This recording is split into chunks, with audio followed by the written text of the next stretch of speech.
નમસ્કાર વિદ્યાર્થીઓ,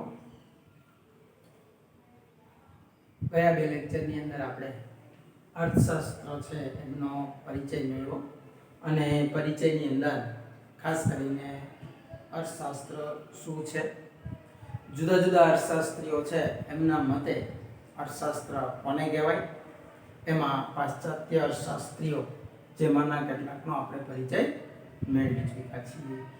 આજનો મુદ્દો અર્થશાસ્ત્રને લગતો અને અર્થશાસ્ત્રની અંદર ખૂબ જ ઉપયોગી એવા આપણે બે ચાર મુદ્દાઓની ચર્ચા છે એ કરવાની છે. ખાસ ધ્યાન આપજો દરેક વિષયની અંદર અને વારંવાર જેનો ઉપયોગ થાય છે. અર્થશાસ્ત્રની અંદર જે શબ્દનો વારંવાર સતત ઉપયોગ થાય છે અને એવા સતત ઉપયોગ થાય છે એવો શબ્દ જેને આપણે કહીશું આર્થિક શબ્દ. આર્થિક શબ્દ અર્થશાસ્ત્રની અંદર અર્થ અને એની સાથે સંકળાયેલો શબ્દ એટલે આર્થિક. આર્થિક બાબતો જે અર્થશાસ્ત્રની અંદર મતલબ નાણાં મેળવવા માટે જે નાણાંની સાથે સંકળાયેલો અર્થનો અર્થ થાય છે નાણું, એટલે નાણાં સાથે સંકળાયેલો જે શબ્દ છે એ આપણે કહીશું આર્થિક. તો સૌથી પહેલા આપણે જોશું કે આર્થિક પ્રવૃત્તિ એટલે શું. ખૂબ મહત્વનો શબ્દ છે, એમનો આપણે અર્થ જોવાનો છે. જો આર્થિક પ્રવૃત્તિ કોને કહેવાય, આર્થિક પ્રવૃત્તિ એટલે શું, આ શબ્દની ચણાવટ છે આપણે કરવાની છે અને જુદી જુદી રીતે એમનો ખ્યાલ છે સમજવાનો છે. તો પ્રવૃત્તિ અને આર્થિક, તો માણસ અનેક પ્રકારની પ્રવૃત્તિઓ કરે છે. અઢળક પ્રવૃત્તિઓ દિવસમાં અને સતત દરેક માણસ કાંઈ ને કાંઈ પ્રવૃત્તિઓ છે કરતા જ હોય છે. તમે અભ્યાસ કરતા હોય, વાંચતા હોય, ઘરનું કામ કરતા હોય, ઘરમાં મદદ કરતા હોય, તમારા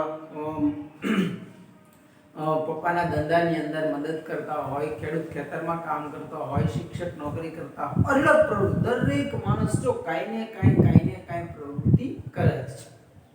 આ બધી જ પ્રવૃત્તિઓ છે એ આર્થિક નથી હોતી, સમજાય? બધી જ પ્રવૃત્તિઓ છે એ ખરેખર આર્થિક હોતી નથી. આપણે અર્થશાસ્ત્રની અંદર જે પ્રવૃત્તિ લાગુ પડે છે કે એમાંની કેટલીક પ્રવૃત્તિઓ એવી છે કે જે આર્થિક છે, બાકીની પ્રવૃત્તિઓ અન્ય બિનઆર્થિક હશે, સામાજિક હશે, અન્ય જે કાંઈ હોય તે. તો કેટલીક પ્રવૃત્તિઓ છે હવે જો આ બધી જ પ્રવૃત્તિઓને માત્ર ને માત્ર બે ભાગ પાડવા હોય, દરેક માણસ કોઈ પ્રવૃત્તિ કરે એ દરેક પ્રવૃત્તિની અંદર આપણે જો એના માત્ર બે ભાગ પાડી નાખવાના હોય તો એક આર્થિક અને બીજું બિનઆર્થિક. બધી જ પ્રવૃત્તિઓને આપણે બે ભાગમાં વહેંચી શકીએ, આર્થિક પ્રવૃત્તિ અને બિનઆર્થિક પ્રવૃત્તિઓ. કેટલીક પ્રવૃત્તિ એવી છે કે જે આર્થિક છે, બાકીની બધી બિનઆર્થિક છે. કેટલીક બિનઆર્થિક છે તો બાકીની બધી જ પ્રવૃત્તિઓ કેવી હશે, આર્થિક. આ ભાવે આપણે કોઈ પણ પ્રવૃત્તિ શબ્દ ભણ્યા પછી અને અર્થશાસ્ત્ર ભણતી વખતે કોઈ પણ પ્રવૃત્તિ આપણી સામે આવે તો આપણે સીધો જ ખ્યાલ આવી જવો જોઈએ કે આ વ્યક્તિ કરે છે પ્રવૃત્તિ આર્થિક છે, આ વ્યક્તિ કરે છે પ્રવૃત્તિ બિનઆર્થિક છે. કેમ કે અર્થશાસ્ત્રની અંદર આ શબ્દ સાથે આપણે ખૂબ જ લેવા દેવા છે અને અર્થશાસ્ત્ર ભણતા હોય એટલે આર્થિક અને બિનઆર્થિક પ્રવૃત્તિઓનો સ્પષ્ટ ખ્યાલ છે આપણને હોવો જોઈએ. જો કે થોડો ઘણો તમે ધોરણ 10 ની અંદર આર્થિક અને બિનઆર્થિક પ્રવૃત્તિઓનો જોઈ ગયા છો. થોડું વ્યાખ્યા આપવાના શબ્દોની અંદર ફેરફાર છે, અલગ અલગ રીતે આપણે એની વ્યાખ્યા આપી શકીએ, પણ એમનું જે મૂળ કહેવાનો મતલબ છે એ ખાસ કરીને એની અંદર આવી જવો જોઈએ. એટલે દરેક વિદ્યાર્થીને આર્થિક પ્રવૃત્તિ અને બિનઆર્થિક પ્રવૃત્તિ કોને કહેવાય એ સંપૂર્ણ રીતે સમજાયેલું હોવું જોઈએ. અન્ય ઘણા બધા વિષયોની અંદર પણ તમને એ વાતનો ખ્યાલ અથવા આ શબ્દ છે એ તમને ઉપયોગી થશે. જેમ કે વાણિજ્ય વ્યવસ્થા છે, એસપી છે, એમની અંદર પણ ઘણી બધી આર્થિક પ્રવૃત્તિ બિનઆર્થિક પ્રવૃત્તિઓની વ્યાખ્યાઓ અર્થ અને થોડી ઘણી સમજાવટ છે કરવાની હોય જ. તો બહુ ટૂંકી રીતે આપણે એનો અર્થ જોવાનો, ઘણું બધું વિશ્લેષણ અને વિસ્તારપૂર્વક કરી શકીએ, પરંતુ આપણે એનો ટૂંકો ટૂંકો અર્થ લેવાનો છે અને શોર્ટ રીતે જો સમજવાનો પ્રયત્ન કરશું તો પહેલા આપણે જોઈએ કે ઘણી બધી આ પ્રવૃત્તિઓ થાય એમાંની માત્ર આર્થિક પ્રવૃત્તિ કોને કહેશું, એમાંની માત્ર આર્થિક પ્રવૃત્તિ કોને કહેશું એ વાત સમજવા માટે હું એક વ્યાખ્યા રજૂ કરીશ કે માણસ પોતાની જરૂરિયાતો સંતોષવાના હેતુસર, જો માણસ દરેક માણસ કાંઈ ને કાંઈ પ્રવૃત્તિ કરે છે. હું અત્યારે તમને શીખવી રહ્યો છું અને તમે બધા જ શીખો છો. આપણે એક પ્રવૃત્તિ છે એને આપણે વિચારવું પડશે કે આર્થિક પ્રવૃત્તિ છે કે બિનઆર્થિક પ્રવૃત્તિ છે. તમે અત્યારે વિડિયો જોતા હશો તો બાજુમાં બેઠેલી તમારા ઘરના જ કોઈ સભ્ય કોઈ અન્ય પ્રવૃત્તિ કરતા હશે તો એ પણ તમે વિચારી શકો કે આ આર્થિક પ્રવૃત્તિ હશે કે બિનઆર્થિક પ્રવૃત્તિ હશે. દરેક પ્રવૃત્તિ વિશે આપણે વિચારીએ પણ આ માણસ આ બધી જ પ્રવૃત્તિઓ શા માટે કરે, ત્યાંથી આપણે અર્થની શરૂઆત કરીશું કે માણસ પોતાની જરૂરિયાતો સંતોષવાના હેતુથી. દરેક માણસને પોતાની, જો માણસ પ્રવૃત્તિ કરે જ છે શા માટે, પોતાની જરૂરિયાતો સંતોષવા માટે. ખેડૂતને ઉત્પાદન કરવું છે, પોતાના ખેતરની અંદર પાક ઉગાડવો છે એટલે એ મહેનત કરે છે. વિદ્યાર્થીને પોતાના વિષયની અંદર સારા ગુણ લઈ આવવાના છે એટલે એ વાંચનની પ્રવૃત્તિ કરે છે. શિક્ષકને પોતાનો બાબત પગાર મેળવવો છે અને બીજું વિદ્યાર્થીને શીખવવું છે એટલે એ પ્રવૃત્તિ કરે છે. એટલે કોઈને કોઈ વ્યક્તિ જે પોતાની જરૂરિયાતો છે એ જરૂરિયાતોને સંતોષવાના હેતુ માટે પ્રવૃત્તિ કરે છે અને એ પ્રવૃત્તિની અંદર શું તો કે જરૂરિયાતોને સંતોષવાના હેતુસર વસ્તુ અને સેવાના વિનિમય માટે આવક મેળવવાની કે ખર્ચ કરવાની પ્રવૃત્તિ કે જેને આપણે આર્થિક પ્રવૃત્તિ કહીશું. માણસ પોતાની જરૂરિયાતો સંતોષવાના હેતુસર વસ્તુ અને સેવા, જો વસ્તુ કે સેવા, આ શબ્દ અર્થશાસ્ત્રની પરિભાષામાં વસ્તુ એટલે શું અને સેવા એટલે શું, જે વાત આપણે આગળના પ્રકરણની અંદર જોશું ત્યારે તમને સમજાશે. પણ અત્યારે આપણે વસ્તુ કે સેવાને ટૂંકી રીતે આપણે જોઈએ તો વસ્તુ એટલે ભૌતિક બાબતો. માણસ પોતાની પ્રવૃત્તિમાં જે ભૌતિક બાબતનો ઉપયોગ કરે છે એ વસ્તુ, અને માણસ પોતાની પ્રવૃત્તિમાં જે અભૌતિક બાબતનો ઉપયોગ કરે છે તે સેવા. દાખલા તરીકે મારા હાથમાં ચોક છે તો આ ભૌતિક બાબત થઈ, મેં ચોપડી ખરીદી છે તો આ ભૌતિક બાબત થઈ જેને આપણે વસ્તુ કહેશું. સેવા એટલે અભૌતિક, જેને આપણે સીધા જોઈ શકતા નથી. પણ સેવા એટલે મફતમાં નહીં, આ વાતને પાછું ધ્યાનમાં રાખવાનું. સેવા શબ્દ અભૌતિક બાબત સમજાવે છે.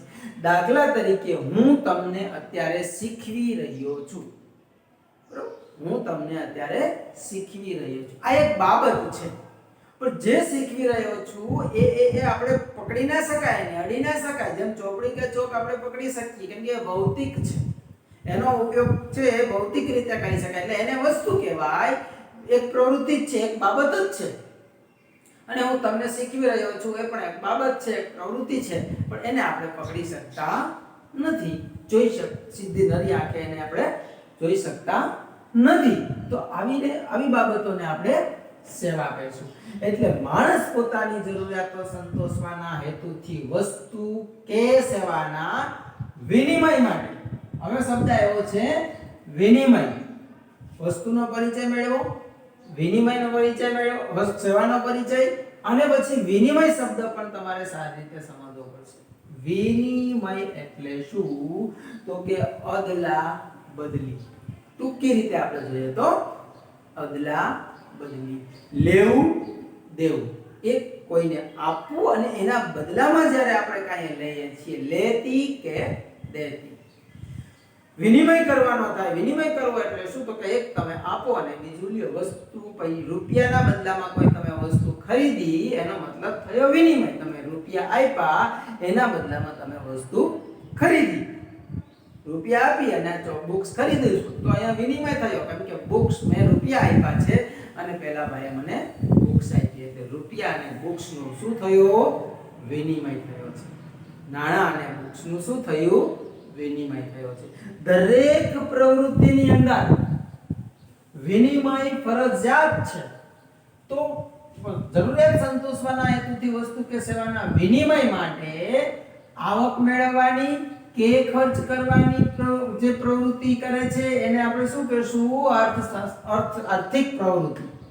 હવે આ વ્યાખ્યા ઉપરથી મેં 3 શબ્દ અલગ પાડ્યા છે. આની અંદર ફરજિયાત શબ્દો કે જે હોવા જ જોઈએ. શેમાં? તો કે આર્થિક પ્રવૃત્તિની અંદર જે શબ્દોની હાજરી ફરજિયાત છે એની હાજરી વગર આર્થિક પ્રવૃત્તિ શક્ય નથી. અર્થ તો તમે ઘણી બધી રીતે આપી શકશો અને પછી પણ આપણે બીજો અર્થ જોશું. પણ આર્થિક પ્રવૃત્તિની અંદર 3 બાબતો ફરજિયાત છે જે આપણે વ્યાખ્યાની અંદર જોયા.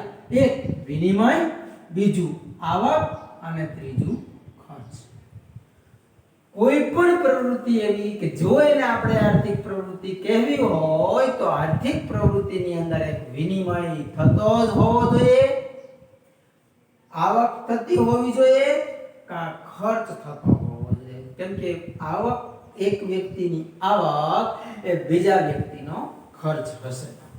જો કોઈ પણ વિનિમયની પ્રવૃત્તિમાં આવક અથવા ખર્ચની ગેરહાજરી હશે તો એને આપણે આર્થિક પ્રવૃત્તિ કહી શકશું નહીં. એટલે આર્થિક પ્રવૃત્તિની અંદર વિનિમય, આવક અથવા ખર્ચ આ 3 શબ્દ ફરજિયાત હોવા જોઈએ. મતલબ આ 3 પ્રવૃત્તિઓ છે, આ 3 વસ્તુ છે એનો સુમેળ એની અંદર થતો હોવો જોઈએ.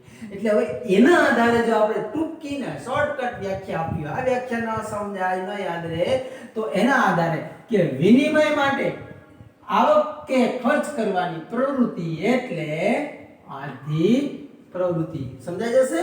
જો તમને આ અર્થ ના સમજાય તો 3 શબ્દ યાદ રાખી લો.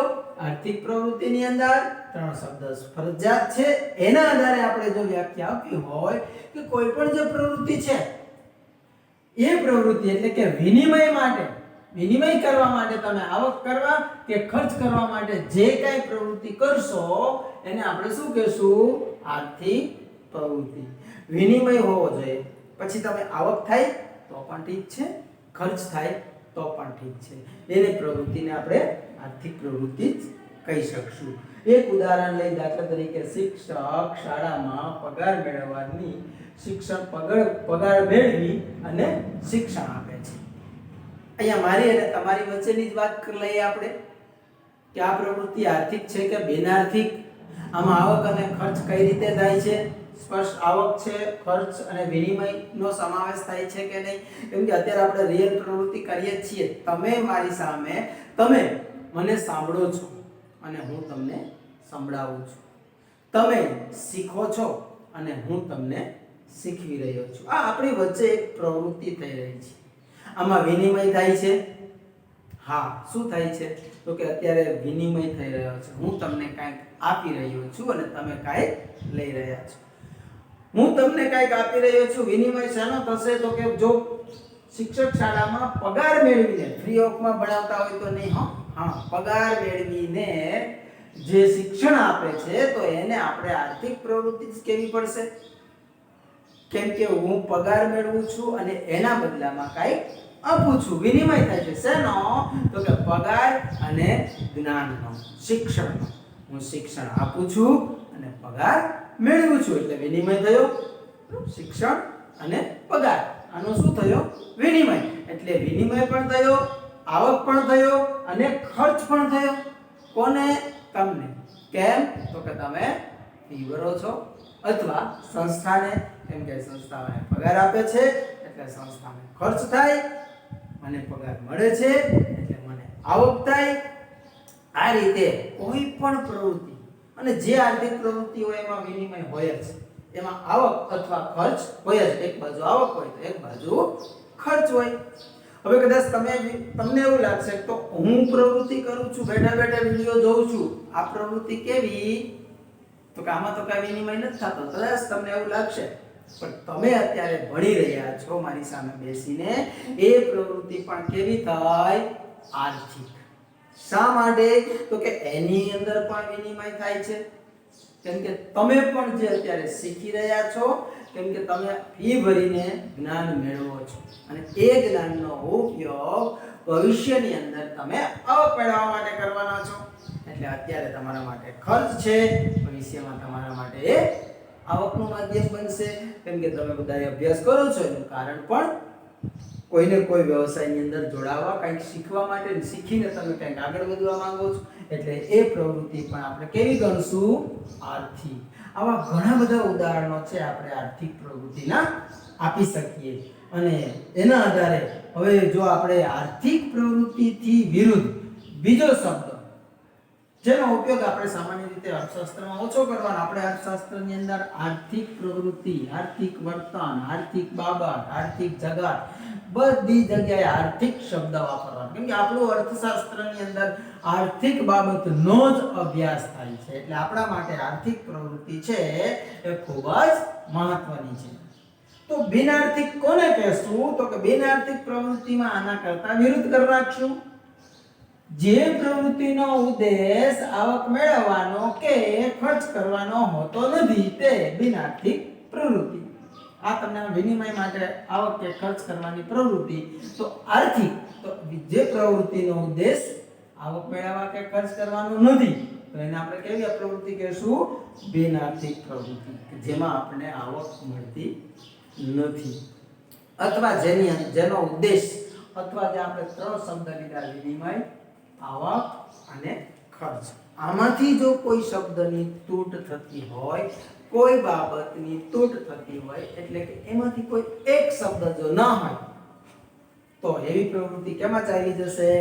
બિનઆર્થિક પ્રવૃત્તિની અંદર. કે જે પ્રવૃત્તિનો ઉદ્દેશ આવક મેળવવાનો કે ખર્ચ કરવાનો હોતો નથી તો તે બિનઆર્થિક પ્રવૃત્તિ. દાખલા તરીકે પ્રેમથી કોઈ વ્યક્તિ ભેટ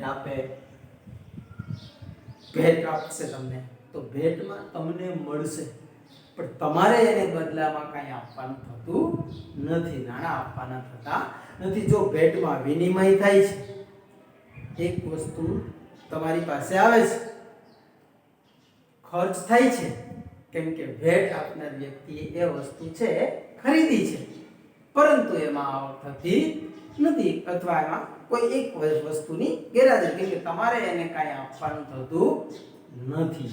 એટલે પ્રેમ, દયા, લાગણી, વ્યવહારિક રીતે કોઈ આપણે આવક મેળવવાની અપેક્ષા વગર કોઈ પ્રવૃત્તિ કરીએ તો એને આપણે બિનઆર્થિક પ્રવૃત્તિ કહેશું. આ બધી જ બાબતો તમે થોડો અર્થની અંદર સ્પષ્ટતા તમારી રીતે શબ્દો જોડી શકો.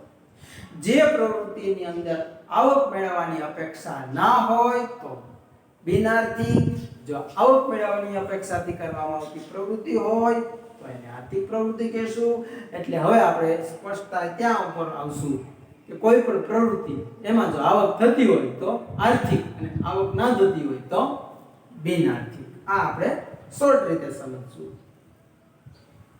પછીના બે શબ્દો ઉપર થોડું ધ્યાન લઈએ. એક એકમલક્ષી અર્થશાસ્ત્ર અને બીજું સમગ્રલક્ષી અર્થશાસ્ત્ર.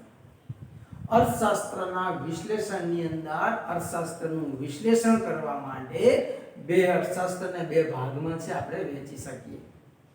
અહીંયા પહેલા જ તમને કહી દઉં, ખરેખર વાસ્તવિક રીતે અર્થશાસ્ત્રની અંદર આવા કોઈ અલગ ભાગ હોતા નથી, પરંતુ અભ્યાસની સરળતા માટે આપણે અર્થશાસ્ત્રના બે ભાગ પાડી શકીએ. બે ભાગ કયા? તો કે એક એકમલક્ષી અર્થશાસ્ત્ર અને બીજું સમગ્રલક્ષી અર્થશાસ્ત્ર. એકમલક્ષીની અંદર એકમ શબ્દ એ એક સૂચવે છે, એકમ એટલે એક, અને સમગ્રલક્ષીની અંદર સમગ્ર શબ્દ એટલે બધા અથવા વધુ, આવો શબ્દ છે સ્પષ્ટ થાય છે. અર્થતંત્રની અંદર જ્યારે અભ્યાસ કરવાનો હોય ત્યારે એ અભ્યાસમાં જો અર્થતંત્રના કોઈ એક અથવા એકમનો જ અભ્યાસ થાય તો એ એકમલક્ષી અર્થશાસ્ત્ર. આમ તો અર્થશાસ્ત્રના પાછા ઘણા બધા ભાગ હોઈ શકે, પણ આપણે અહીંયા અભ્યાસની સરળતા ખાતર એકમલક્ષી એટલે શું, સમગ્રલક્ષી એટલે એકમની અંદર એક જ, અભ્યાસની અંદર જો અભ્યાસમાં કીધું જે આપણે કોઈ અભ્યાસ કરતા હોય અને એ અભ્યાસની અંદર અર્થતંત્રના કોઈ એક જ એકમનો જો અભ્યાસ કરવાનો થતો હોય તો એને આપણે કહેશું એકમલક્ષી અર્થશાસ્ત્ર. એક જ એકમનો અભ્યાસ એટલે દાખલા તરીકે શ્રમ બજારમાં શ્રમ એક એકમ છે. માત્ર શ્રમિકની વાત કરવાની હોય તો શ્રમિક સિવાય કોઈ એમાં બાબત આવતી નથી. માંગનો નિયમ છે, પુરવઠાનો નિયમ છે, તો માંગની અંદર પણ માત્ર ગ્રાહકને ધ્યાનમાં રાખીને વાત કરવામાં આવે છે. પુરવઠાની અંદર જે ઉત્પાદક છે એને ધ્યાનમાં રાખીને વાત કરવામાં આવે છે. એટલે એક બાબતની વાત થતી હોય, એક બાબતનો અભ્યાસ થતો હોય તો એકમલક્ષી અર્થશાસ્ત્ર. અર્થમાં આપણે બહુ સરળ રીતે કહી શકીએ કે જે અભ્યાસમાં અર્થતંત્રના કોઈ એક એકમનો અભ્યાસ થતો હોય તો આપણે એને એકમલક્ષી અર્થશાસ્ત્ર કહેશું. અભ્યાસની સરળતા માટે ભાગ છે એટલે અભ્યાસ કરવાની વાત છે. હવે જો આપણે બીજું સમગ્ર લક્ષી, તો એમાં તમામ ક્ષેત્રોનો અભ્યાસ થતો હોય કે જે અભ્યાસની અંદર અર્થતંત્રના સમગ્ર એકમનો અભ્યાસ થાય તો તે છે સમગ્ર લક્ષી અર્થશાસ્ત્ર. કુલ રોજગારી, રાષ્ટ્રીય આવક, દેશ આખાની વસ્તી ગણતરી, ઘણા બધા મુદ્દાઓ વસ્તી છે તો દેશની કુલ રોજગારીની અંદર સમગ્ર અર્થતંત્રને જોવું પડશે. કેમ કે કુલ રોજગારી એ પછી ખેતીમાંથી મળેલી રોજગારી હોય, ઉદ્યોગમાંથી મળેલી રોજગારી હોય, સેવા ક્ષેત્રમાંથી મળેલી રોજગારી હોય, કોઈ પણ બધા જ ક્ષેત્રોની અંદર અભ્યાસ થશે. રાષ્ટ્રીય આવકની અંદર તમામ પ્રકારની આવકનો ઉપયોગ કરવાનો છે એટલે એને પણ આપણે એમાં લઈ શકશું. આ રીતે અર્થશાસ્ત્રના અભ્યાસની સરળતા ખાતર આપણે આજના આ શબ્દો છે એ આપણને અર્થશાસ્ત્રને ભણવામાં અવારનવાર અનેક જગ્યાએ આવા શબ્દોનો ઉપયોગ છે એ થતો જોવા મળશે. એટલા માટે આપણે આવું શબ્દો છે એમનો આજે આપણે પરિચય મેળવ્યો અને આ શબ્દ વિશે ખાસ તમે છણાવટ કરી લેજો અને સમજી લેજો. એમાં પણ આર્થિક અને બિનઆર્થિક પ્રવૃત્તિ છે આપણા માટે ખાસ મહત્વનું છે. અને એકમલક્ષી અને સમગ્રલક્ષી અર્થશાસ્ત્ર પણ એક ખાસ ધ્યાન રાખજો કે ખરેખર આવા કોઈ ભાગ નથી હોતા, માત્ર સમજવા માટે ભાગ પાડવામાં આવ્યા છે. બાકી અર્થશાસ્ત્ર છે એ એકમ અને સમગ્ર સળંગ હોય છે. આટલી વાત સમજ્યા પછી આપણે જે જુદી જુદી આર્થિક પ્રવૃત્તિઓની રજૂઆત કરવા, સરળ રીતે રજૂઆત કરવાની કેટલીક પદ્ધતિઓ જેની અંદર આપણે ખાસ કરીને આકૃતિનો ઉપયોગ કરવાનો છે, ચિત્રનો ઉપયોગ કરવાનો છે, આલેખનો ઉપયોગ કરવાનો છે, જેમની વાત આપણે ફરીથી મળશું ત્યારે સમજશું. ત્યાં સુધી આપ સૌને જય શ્રી કૃષ્ણ.